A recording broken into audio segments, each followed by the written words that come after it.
I made over $1,000 in the first couple of hours of my first pop-up market because I implemented these multi-million-dollar strategies that I learned while I worked for corporate. Now, if you are an introvert like me, which is someone who likes to recharge by going internal, taking the time to be solo and by themselves, and not necessarily by going out and being social and talking to a lot of people, that usually overwhelms you, then this video is for you if you've always wanted to start a business as a shy person.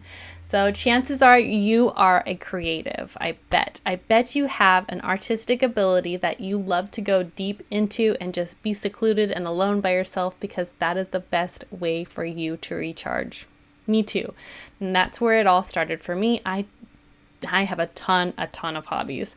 So today I'm going to tell you what we did at our booth to make sure that we got sales without it depending on me talking a whole bunch to customers, because that is so draining. So the first thing that we did was we decided that we were going to deliver happiness to the customer. The customer is always right, and then having that front of mind to make sure that the booth is aligned with a customer perspective and not our own. The second thing that helped was having a product that was high demand, low supply. That way, you're not trying to convince somebody that they want this, they already want it. And the next thing is we are targeting a premium customer so that we are not haggling over the price. The price isn't the issue, it's actually obtaining the thing.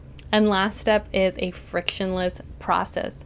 We want to make every step in the customer experience very curated, very clear of what to do next. So one of the things I learned while working for corporate was from this book called Delivering Happiness. And it's all about how Zappos was very customer centric in the early days to make sure that the customers really loved their product. So that's something that I really live by when I create a business, is I am just customer centric, because the customer is your bread and butter. I like to say they're literally the people that are feeding you. You got to treat your customers right, and Delivering Happiness really hits that point home. So if you haven't checked that book out, I highly recommend it. You're going to get a lot of good tips on why that method works so well, especially for your first 100 to 1,000 customers. And it all boils down to, because those first 100 to 1,000 customers are really going to be people who sell your product for you just by word of mouth recommendation. So you want to treat those people really well, and you want to create a curated experience for them to remember and can be shared with their friends and family. Another thing I made sure to do when we started was to have a product that was high demand, low supply. This is a very basic economics concept, but it works for a reason. So in my area at the time, there were not a lot of permanent jewelry artists doing farmers markets.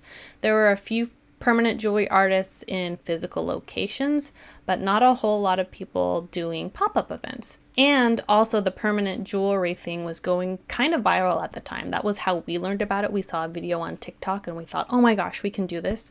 So that was definitely something that was in demand, low supply. Something I really liked about the permanent jewelry business too was that it targeted a premium customer. So premium customers tend to have more money in their wallet, and you're not sitting there arguing over a price. You are selling them status or quality, longevity, something that they know is a higher value, but they're willing to pay for. And here's what really set me apart from my competition and allowed me to be a shy business owner. I had a very efficient workflow.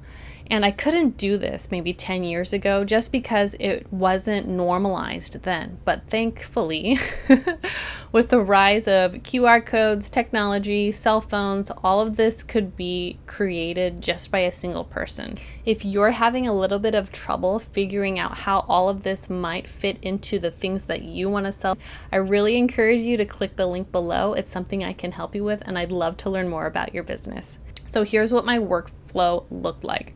First, it required me to have a booth that was incredibly clear on what we sold. We didn't even flash our brand name because in the beginning, your brand doesn't even matter. People want to know what you sell. So I had this big giant glowing sign on our booth that said permanent jewelry. Like, you couldn't mistake what it was that we were selling at the booth.